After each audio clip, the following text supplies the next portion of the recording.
오늘 우리에게 주신 하나님의 말씀은 요한복음 3장 3절로 5절까지 말씀입니다. 요한복음 3장 3절로 5절까지 말씀 같이 읽겠습니다.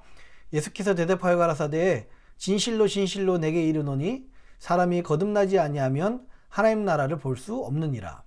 니고데모가 가로되 사람이 늙으면 어떻게 날 수 있삼나이까? 두 번째 모태에 들어갔다가 날 수 있삼나이까? 예수께서 대답하시되 진실로 진실로 내게 이르노니 사람이 물과 성령으로 나지 아니하면 하나님 나라에 들어갈 수 없느니라. 기도하겠습니다. 살아계신 아버지 하나님, 하나님의 말씀과 하나님의 은혜로 살고자 2023년도에도 주님 앞에 무릎 꿇고 고개 숙인 오늘 주님께 나온 주의 백성들을 기억하여 주시옵소서. 그래서 주님께서 오늘 이 말씀을 통해서 2023년도에도 주의 말씀과 성령으로 승리할 수 있도록 인도하여 주시옵소서. 우리가 함께 이 미국의 시작과 영적 흐름을 나누고 있습니다.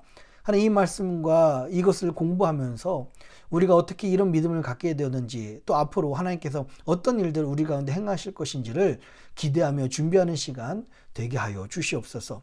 주의 백성들을 그렇게 사용하여 주실 것을 믿사오며 감사합니다. 이 모든 말씀을 사랑하신 예수님의 이름으로 간절히 기도합니다. 아멘. 할렐루야. 하나님의 크신 은혜와 평강이 오늘 하나님께 나오신 모든 분들과 함께 하시기를 주님의 이름으로 축복합니다. 우리 말씀드렸듯이 오늘은 부흥 두 번째 시간인데요. 우리가 미국의 그 영적 흐름을 보면서 우리가 어떻게 이런 신앙생활을 하게 되었는지, 우리의 믿음의 모습이 특히 우리 2023년도를 사는 미국에 사는 이 한국이란 이민자가 어떻게 우리가 이런 믿음을 갖게 되었는지, 뿐만 아니라 앞으로 하나님께서는 어떤 일들을 행하실지 우리 같이 이 역사를 보며 또 영적 흐름을 보면서 같이 공부하는 시간들 되었으면 좋겠습니다.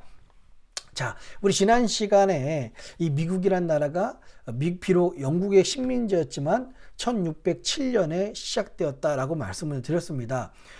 돈을 따라서 또 영국의 식민지여서 많은 사람들이 오기도 했지만 한편으로는 신앙의 자유를 쫓고자 당시에는 유럽에서 천주교와 이 개신교 사이에 큰 전쟁과 핍박이 있었습니다. 그래서 유럽에서 종교개혁이 비록 시작했지만 그 종교개혁을 이 미국이라는 땅에서 완성하고자 많은 이들이 신앙의 자유를 쫓고 뿐만 아니라 하나님 나라를 건설하고자 이 미국에 넘어오게 되었습니다. 그래서 제가 말씀드렸죠. 대표적인 예로 뉴 잉글랜드에는 영국의 청교도 사람들이 들어갔습니다. 그리고 뉴저지와 뉴욕에는 네덜란드 사람들, 개혁교회 사람들이 들어갔고요. 펜실베니아 중심으로는 스코틀랜드계 아일랜드 사람들, 장로교회가 들어갔습니다. 그리고 메릴랜드에서는 볼티모어경이 천주교를 중심으로 해서 그곳에서 포교 활동, 선교 활동을 했습니다라고 말씀드렸어요. 뿐만 아니라 가장 대표적인 예로 1630년에 영국의 청교도 사람들이 잔 윈스롭을 중심으로 해서 1000명의 사람들이 5척의 배를 가지고서 들어오게 됩니다. 그러면서 잔 윈슬롭이 설교했던 내용, 시티 어폰 어 힐, 우리가 산 위의 도시, 즉 언덕 위의 도시라는 바로 산 위의 마을, 바로 그곳을 세우자라는 것이 미국의 정신이 되었다라고 말씀을 드렸어요. 이 시티 어폰 어 힐이라는 그 설교의 주제는 이렇습니다. 우리가 이제 미국이라는 나라를 하나님 말씀 위에 세울 텐데, 그래서 이 미국이란 나라는 하나님이 선택한 제2의 제사장 나라로 세우자.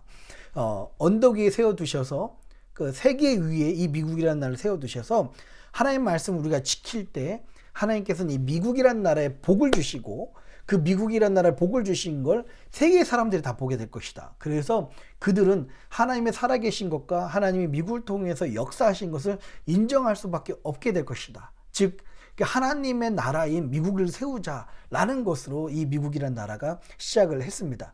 그래서 이 미국도 보면은 그 언덕 위에 모두 다 교회를 세워요. 그게 바로 시티 어폰 힐이라는 그런 마음으로 이 나라는 믿음으로 시작한 나라다라는 것이 이들의 신앙의 모습이었죠. 그 비전이었고 사명이었습니다. 그런데요, 오늘 말씀 여기서부터 시작됩니다. 하나님 나라를 세우고자 이들이 믿음으로 시작했지만 1세대들이 그런 믿음을 시작했습니다. 그러나 그 자녀와 그 다음 자녀의 자녀 세대들은 처음 1세대들이 가졌던 그 비전과 뜨거운 열정과 믿음에서 점점 식어지게 되는 겁니다. 마치 우리 이민자들이 어떻습니까? 우리 이민자들은 처음에 미국에 와서 정말 하나님밖에 의지할 것이 없어서 정말 절박한 마음으로 하나님께 부르짖으며 뜨거운 믿음으로 시작했지만 우리 자녀들과 그 다음 자녀들을 보면 그들의 믿음이 언어의 장벽도 있지만 점점 좀 식어지는 모습을 볼 수 있습니다. 똑같은 일이 처음 미국 땅에 이민 왔던 이 사람들에게도 1600년대 또 1700년대 넘어가면서 똑같이 일어난 겁니다. 원래 미국 사회는요, 말씀드렸듯이 그 하나님 말씀 위에 세우려고 했습니다. 즉 하나님 만난 정말 중생한 신도들이 미국 땅에 있고 이 미국이라는 나라를 다스리고 미국이라는 나라를 이루는 그런 신정 국가를 세우려고 했었습니다. 그래서 당연히 그 부모님들은 이제 하나님을 만난 사람들이었겠죠. 그래서 이 사람들이 결혼해서 자녀를 낳으면 무엇보다 기독교 교육이 되게 중요하잖아요. 이 자녀가 낳으면 유아 세례를 주고 이 아이가 유아 세례만으로 부족하니까 일정 시간이 되고 사춘기 시간이 지나면 이 아이가 하나님을 자기가 만났다는 그 공부를 하게 하고 체험을 하게 해서 컨퍼메이션을 받게 하는 거예요. 견진 성례죠. 그래서 자기가 하나님을 만났다는 그 간증을 모든 성도들 앞에서 간증하게 하고 이 교회에서 투표를 합니다. 아, 저 들어보니까 저 사람 분명히 하나님 만난 거 맞아 라고 해서 많은 사람들이 동의를 하면은 바로 이 컨퍼메이션을 받은 이 사람이 교회의 일원이 되고 그때부터는 성찬식에 참석할 수 있게 되는 거예요. 근데 이 과정이 왜 미국에 사는 사람들에게 중요했냐면 이 미국이란 나라는 그렇게 컨퍼메이션을 받은 사람들만 정치권을 주고 정치에 참여하거나 정치 활동을 할 수 있게끔 하려고 했던 그렇게 해서 세운 나라입니다. 그래서 교회의 일원이 된다는 것은 다른 말로 이야기하면 온전한 사회적인 그런 독립자가 될 수 있다. 즉 정치권이나 국가의 정치에 참여할 수 있게 되는 그런 권리를 주어지게 되는 겁니다.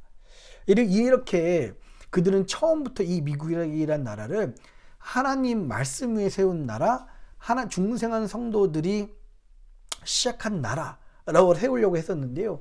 시간이 지나면서 보니까 부모님 중에서 한 명이 교회를 안 나가거나 하나님 믿지 않는 사람들이 생겨나는 거예요.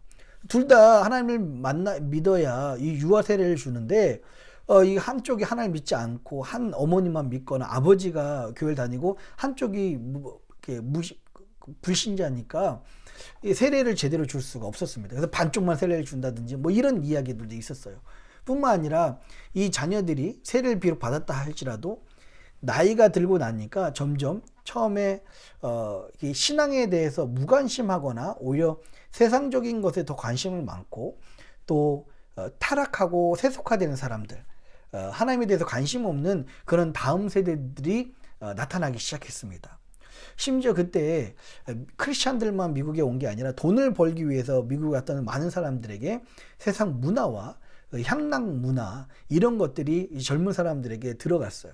그래서 모여서 시덥지 않은 농담이라든지 술집에 모여서 희희낙낙거린다든지 원래는 그렇지 않았죠. 원래는 처음에는 모여서 기도하고 찬양하고 또 이런 교회에서 모이고 이런 믿음의 세대였었는데 점점 이들이 탈선하고요. 전혀 세속화된 세대들로 바뀌기 시작했습니다. 이렇게 믿음으로 시작하려고 했던 바로 미국이 100년이라는 시간이 지나면서 처음 그들의 믿음과 그들의 신조는 점점 퇴색되고요. 그들의 자녀들의 믿음은 점점 식어지고 또 그들의 예배 형태는 형식화되어 버렸습니다. 그래서 단순히 껍데기뿐인 종교 활동만 하는 그런 모습으로 변해가고 있었습니다. 근데 하나님께서요, 바로 그때 하나님은 미국 땅에 그 성령의 바람을 불어넣어 주십니다. 우린 그것을 제1차 대각성 운동이라고 그렇게 이야기합니다. 1720년대부터 시작해서요, 1770년대까지 길게는 이루어지고 있습니다. 이것의 시초는요, 처음에 이 뉴저지라는 곳에 네덜란드 그 개혁교회가 많이 있었다고 그랬잖아요. 독일인이었지만은 네덜란드 개혁교회 그 목사님이신 그 테오드르 플렐링 하이징이라는 목사님 계십니다.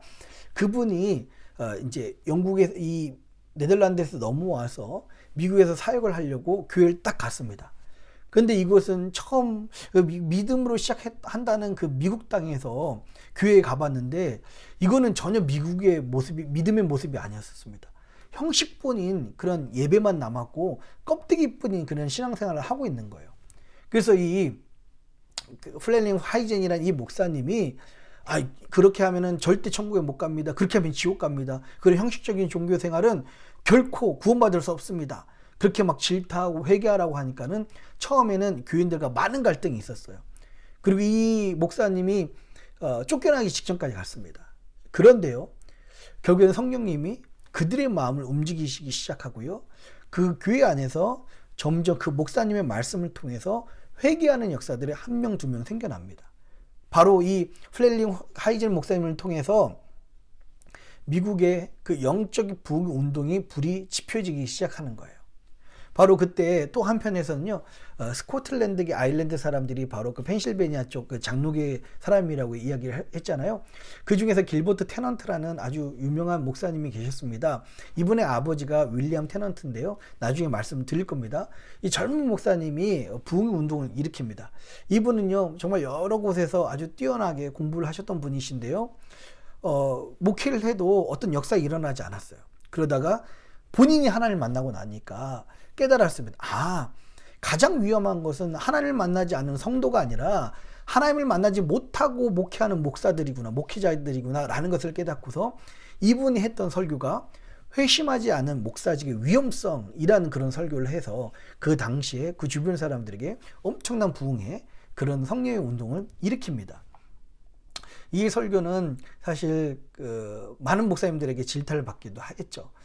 너만 하나님을 만났냐, 우리는 하나님을 안 만난 거냐, 막 이런 질타도 받기도 했습니다.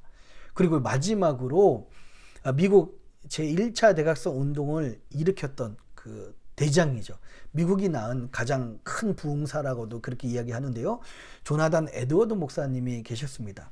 이 조나단 에드워드 목사님은요, 1703년생입니다. 생년으로 따지면 요한 웨슬리 목사님이랑 동갑이시더라고요. 그런데 당시 목회자들 중에서 이 조나단 에드워드 목사님은 가장 똑똑한 수재 중의 수재였습니다. 이미 9살, 12살 때 히브리어, 라틴어, 헬라어를 읽을 능통할 정도로 이미 똑똑했었고요. 13살에 예일대에 입학합니다. 17살에 예일대를 수석으로 졸업합니다. 그리고 2년 동안에 거기서 대학원을 졸업하면서 당대 가장 뛰어난 지성인들과 이야기고 그 학문을 견줄 정도로 엄청나게 똑똑한 목사님이셨습니다. 근데 이렇게 예일대에서 공부하고 대학원에서 공부하는 동안에 바로 이때 하나님을 만나게 됩니다. 그리고 하나님을 만나서 목회자직의 이제 목사 일을 하게 되는데요. 당시에 노스햄튼이라는 곳에서 이 외할아버지가 목회를 하고 계셨어요. 이 외할아버지도 굉장히 유명한 목사님이셨고 영향이 있는 목사님이셨는데, 이 외할아버지 목사님이 그곳에서 병에 걸리셔서 외손자인 조나단 에드워드 보고 너가 참 똑똑하다고 그러니 와서 내 목회 좀 도와다오 해서 이 조나단 에드워드 목사님은 노스햄튼이라는 그 장로교회에 가게 됐습니다. 그리고 2년 뒤에 이 외할아버지는 돌아가시게 됐고요. 이 조나단 에드워드 목사님은 노스햄튼 지역에서 담임 목사가 됩니다.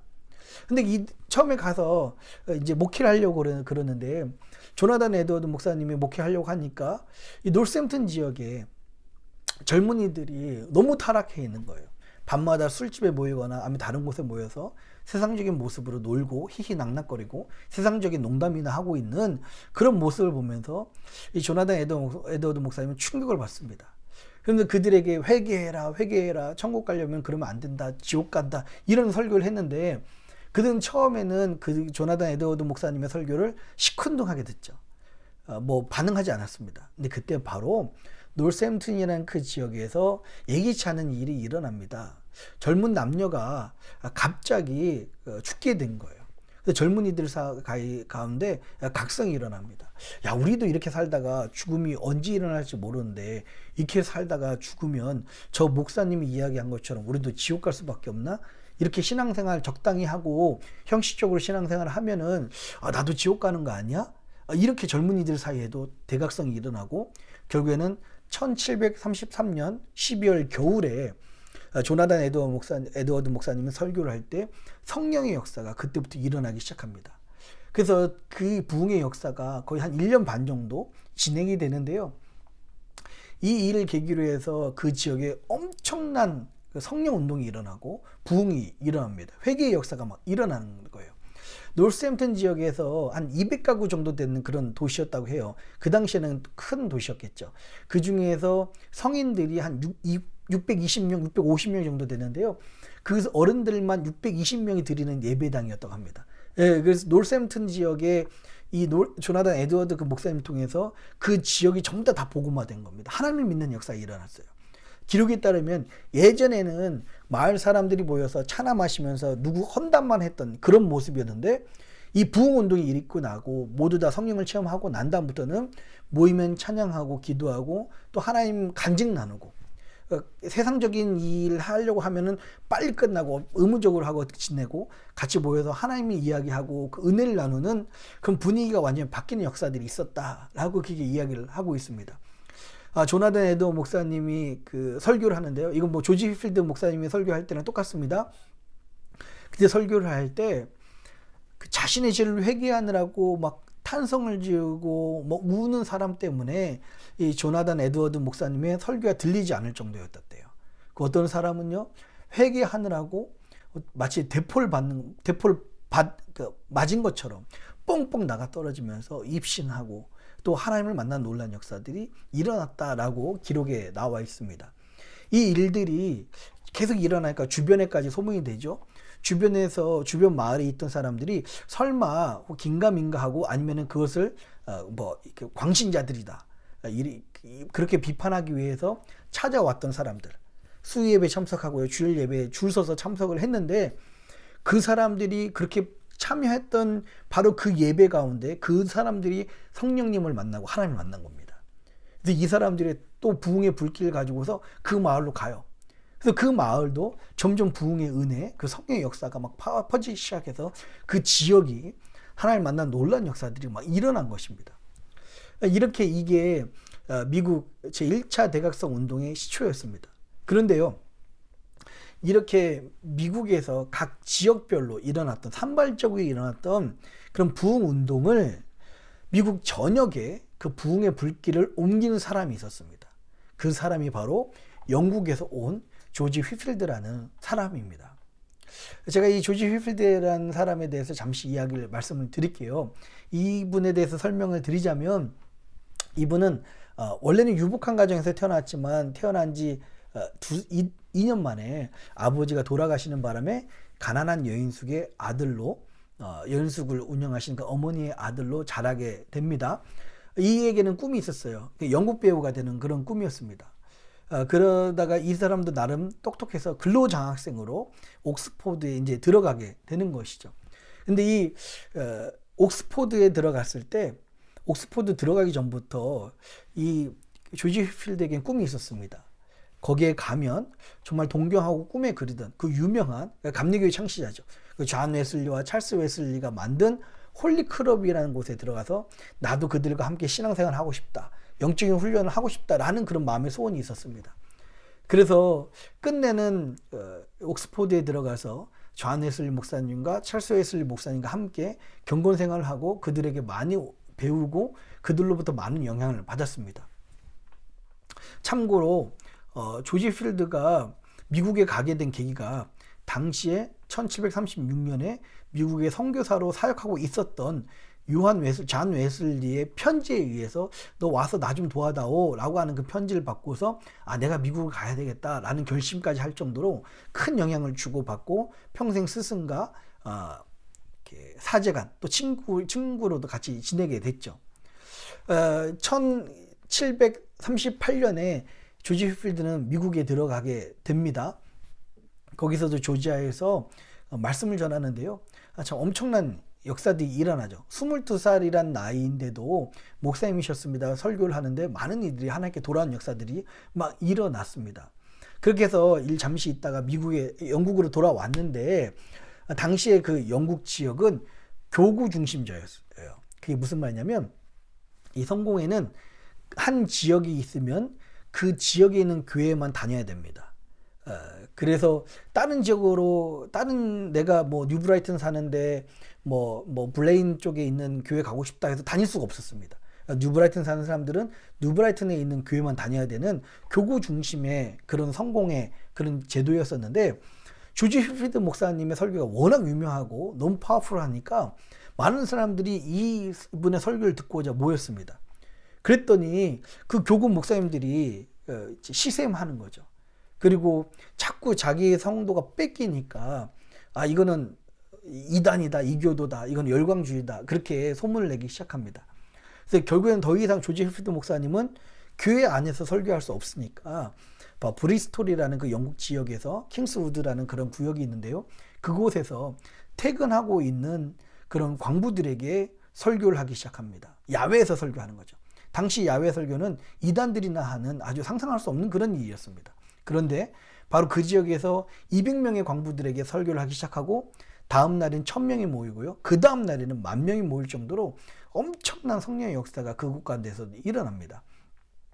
이 조지 힐필드 목사님이 그 브리스톨 킹스우드에만 있을 수가 없어서 다시 미국으로 사역을 하기 위해서 떠나면서 그쪽 사역을 자기의 스승이자 친구인 그 존 웨슬리 목사님에게 맡겼던 거죠. 그래서 원래는 야외 설교하는 거를 존 웨슬리 목사님은 성공의 목사였기 때문에 별로 안 좋아했었는데, 그곳에서 설교를 하면서 이 조지 힐필드의 권유에 따라서 설교를 하면서 엄청나게 일어나는 성령의 역사를 보면서 했던 유명한 말이 세계는 나의 교우다 라고 하면서 야외 설교와 영국의 대부흥을 이끌었습니다.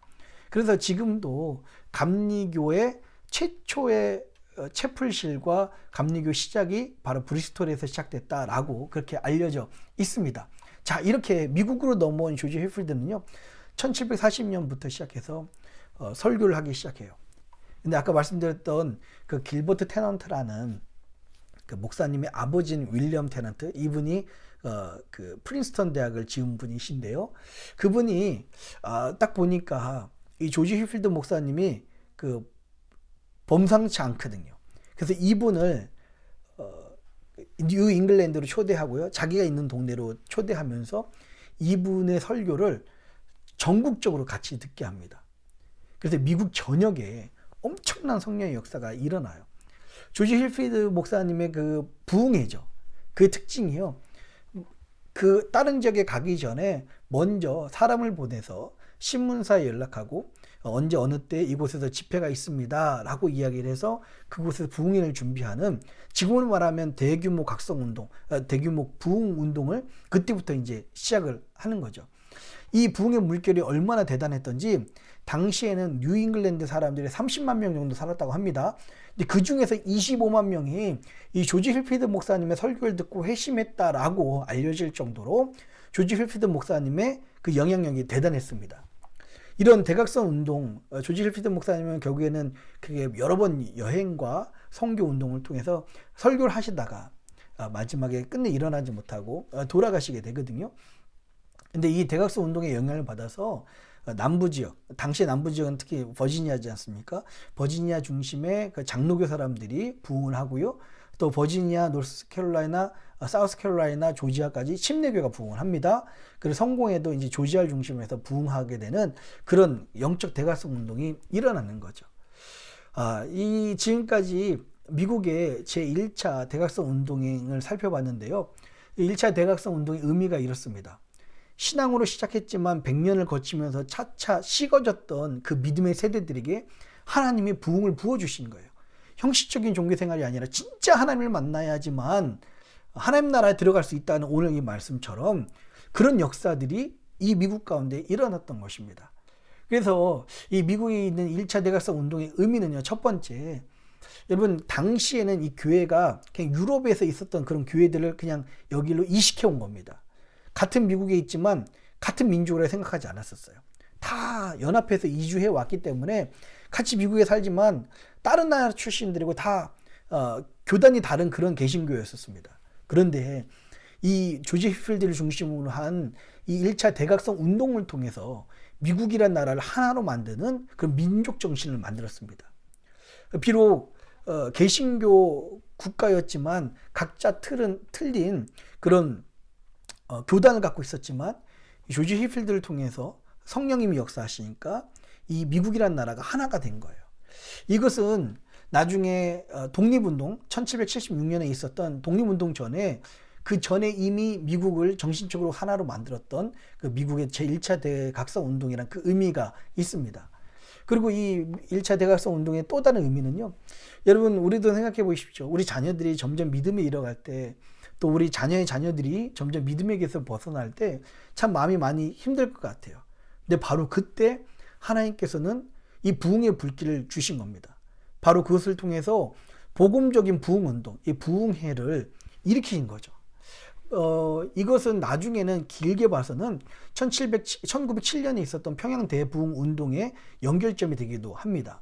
이 부흥을 통해서 뭘 강조합니까? 특히 거듭난 그리스도인들을 강조해요. 너가 성령으로 거듭나야지만 하나님 나라가 들어갈 수 있다는 이런 모태신앙으로 태어났지만 형식적인 신앙생활을 했던 사람들에게 성령을 체험해라, 하나님을 만나야 된다, 회개해야 된다라고 하는 선포를 하고요. 성령 운동이 일어나는 겁니다. 저는 이것이 참 하나님께서 앞으로 우리들에게도 일어나게 하실 일이라고 믿습니다. 우리 자녀들에게도요, 성령님이 역사하실 테고요, 우리 자녀들에게도 동일하게 성령의 역사가 일어날 줄 믿습니다. 또 이런 대각성 운동을 통해서 당시에는 남녀 차별이 있었고요. 특히 흑인들은 그 노예였잖아요. 근데 남녀가 다 성령을 받을 뿐만 아니라 같이 하나님을 만나고 같이 교회에 나와요. 또 이 흑인들에게는, 이 노예들에게는 심지어 어떤 사람들은 영혼도 없다고 했는데 그들도 하나님을 만나고 하나님을 만난 하나님께 다가오는 역사들이 일어납니다. 뿐만 아니라 미국에 사는 그 원주민들에게도 저들이 그 박해 대상이 아니라 선교의 대상이라는 것을 깨닫게 되고요. 그들에게도 복음을 전하게 되는 그런 일들이 일어납니다. 이렇게 좋은 일들만 일어난 것뿐만 아니라 안 좋은 영향도 이 1차 대각성 운동에도 일어나는데요. 바로 이 1차 대각성 운동이 결국에는 나중에는 시티 어폰 힐 1차 대각성 운동을 통해서 근본주의에, 백인 우월주의에 영향을 주기도 하고요. 또 이렇게 대각성 운동이 일어났다면 그 반대편에서는 이상한 광신도들이다, 열광주의다, 이런 거 이해할 수 없다 라고 하는 그런 이신론, 좀 지성을 중심으로 한 그런 비판하고 이성 중심의 신앙생활도 일어난 것도 사실입니다. 그래서 교회가 많이 분파가 되고 갈라지는 일들이 있었습니다. 자, 오늘은 이렇게 100년 만에 찾아온 그 성령님의 역사, 1차 대각성 운동을 같이 말씀을 나눴는데요. 여러분, 이 이야기 들으면서 1월 13일이 우리가 한국 사람들이 미국으로 이민 온 120년 된 해라고, 날이라고, 기념일이라고 그렇게 이야기를 하더라고요. 우리 자녀를 낳고 자녀의 자녀를 낳고 또 그 자녀를 낳는 3세대, 4세대가 되는 그런 시기가 지났습니다. 처음에 여러분 우리나라 이민자들이 맨 처음에 하와이 그 사탕수수밭에 도착했을 때도 우리 감리교를 중심으로 해서 교인들이 온 거지 않습니까? 믿음으로 시작했죠. 근데 그 모습을 보면서 우리도 교회를 다니고 하나님을 믿지만 우리 자녀들이 점점 믿음의 길에서 식어지는 모습들을 보게 됩니다. 그러나 우리가 기대하고 또한 우리가 더 집중해야 될 것은 하나님께서는 성령을 부어주셔서 우리 자녀들을 새로 살리실 줄 믿습니다. 그리고 하나님께서는요, 이 시대에 앞으로 성령을 부어주셔서 뭐 프로그램이다, 어떤 무슨 정책이다, 어떤 뭐 상관없이 하나님을 만나고 형식적인 신앙생활에 깨지고 하나님께 다가오는 역사들이 우리 세대에 앞으로 우리들에게 일어날 줄 믿습니다. 우리 신앙생활 다른 게 아닌 것 같아요. 하나님을 만나고 성령을 체험하고 그 하나님을 만난 그 기쁨 가지고 생활하는 것, 이게 신앙생활이고 영적 생활입니다. 우리는 앞으로 그런 교회, 그런 은혜를 누리고 이 조나단 에드워드, 조지 휘필드, 요한 웨슬리 목사님에게 있었던 그 부흥의 은혜가 우리 교회 가운데서도 동일하게 적용되고 도전되기를 주님의 이름으로 축복합니다. 우리 같이 기도하겠습니다. 살아계신 아버지 하나님, 저들이 처음에는 믿음으로 시작했지만 100년이 지나면서 저들의 믿음이 점점 식어져 갔습니다. 그러나 그 식어진 가슴에 하나님은 성령을 허락하여 주셔서 1차 대각성 운동을 통해서 오히려 미국이 하나 되게 하셨고요. 형식적인 신앙생활에 빠져 있었던 사람들에게 하나님을 만나는 놀라운 역사를 허락하여 주셨습니다. 하나님, 우리 자녀들을 위해서 기도합니다. 하나님, 우리 교회를 위해서 기도합니다. 하나님, 우리가 신앙인이라 하지만 형식적인 모습에 빠져 있었던 우리의 모습을 위해서 기도합니다. 우리 가운데 성령을 부어주시고 하나님을 만난 놀라운 역사, 회개하는 역사들이 있게 하여 주시옵소서. 그렇게 일하실 주님을 기대하며 이 모든 말씀을 사랑하신 예수님의 이름으로 간절히 기도합니다. 아멘. 하늘에 계신 우리 아버지여, 이름이 거룩히 여김을 받으시오며 나라의 임하옵시며 뜻이 하늘에서 이룬 것 같이 땅에서도 이루어지이다. 오늘날 우리에게 일용할 양식을 주옵시고 우리가 우리에게 죄진 자를 사하여 준 것 같이 우리 죄를 사하여 주옵시고 우리를 시험에 들게 하지 마옵시고 다만 악에서 구하옵소서. 대개 나라와 권사와 영광이 아버지께 영원히 있사옵나이다. 아멘.